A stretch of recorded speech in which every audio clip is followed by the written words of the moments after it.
டேய், நான் ஆக்சுவலி லைவில் ஒரு வாழைப்பழம் சாப்பிட்ருப்பேன். ஆக்சுவலி லைவில் ஒரு ஆரஞ்சு பழம் சாப்பிட்ருப்பேன். என்ன மாதிரியே யாராவது ரோட்டு கடையில் ஆரஞ்சு பழம் வாழைப்பழம்னு சாப்பிட்டு ஹெல்த்தியாக வாழலாம் அப்படின்னு ஆசைப்பட்டு தின்னுட்டு இருக்கீங்களா? உங்களுக்கு ஒரு அதிர்ச்சி நியூஸ்.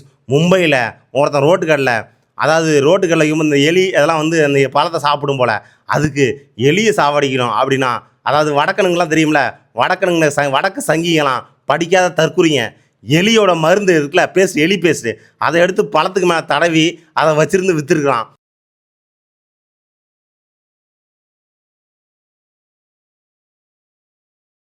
அதாவது மெடிக்கல் ஃபீல்டில் இருக்கவங்க டாக்டர்ஸ்க்கு யாராவது தெரிஞ்சுதான் உங்களுக்கு தெரியும் எலி மருந்து எவ்வளோ டேஞ்சர்னு. ஏன்னா நம்ம சேனலில் நிறைய டாக்டர்ஸ் வந்து கனெக்டிவிட்டியில் இருக்காங்க. நம்ம அட்வர்டைஸ்மெண்ட்டும் நம்ம டாக்டர்ஸ் லெட்டராக ஹாஸ்பிட்டல் லெட்டராக பண்ணுறதுனால எலி பேஸ்ட் எவ்வளோ கொடூரமானது அப்படின்னு.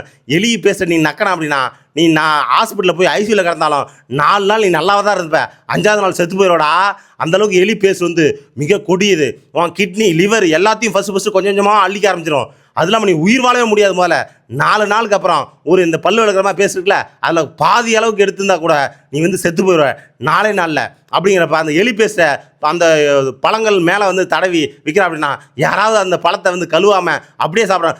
தோலோடு சாப்பிட்டா ரொம்ப நல்லது உடம்புக்குன்னு எவனாவது யூடியூப்பில் சொல்லியிருப்பான். அதனால் வந்து எலி பேஸ்ட் தடவைன பழத்தை எவனாவது தோலோடு தின்னு இருந்தா செத்து போயிருப்பாங்கடா.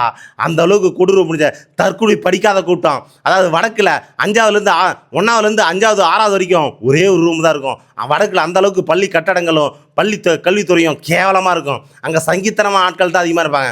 அதனால தான் அவன் எலி பேஸ்டோட கொடூர தன்மை தெரியாமல் அதை பேஸ்டில் தடவி எலியை சாவடிக்கிறேன்னு நினச்சி பழங்கள் மேலே தடவி மக்களுக்கு விற்றுருக்கான். எல்லாம் தோலை உரிச்சு தான் திங்க போகிறாங்க அப்படின்னு. அந்த எலி பேஸ்டோட வீரியம் உள்ள பழத்துக்குள்ளே போச்சுன்னா, யாராவது தோலோடு சாப்பிட்டாங்கன்னா என்னடா ஆகும் யோசிச்சு பாருங்கடா. அதாவது மக்களே, நீங்கள் ரோட்டு கடையில் வாங்கி சாப்பிட்றது முக்கியம் இல்லை, குறிப்பாக வடக்கனுங்க விற்றா வாங்கி தின்னாதீங்க. நம்ம தமிழ்நாட்டில் எல்லாம் படிச்சிருக்கானுங்க, அறிவாளியானுங்க, அவன்கிட்ட கூட வாங்கி தின்னுங்க. அப்படியே வாங்கினாலும் யாராவது வந்து கழுவிட்டு சாப்பிடுங்க. இதை தான் அந்த முக்காடு நியூஸ் மூலிமா சொல்லிக்கிறேன்.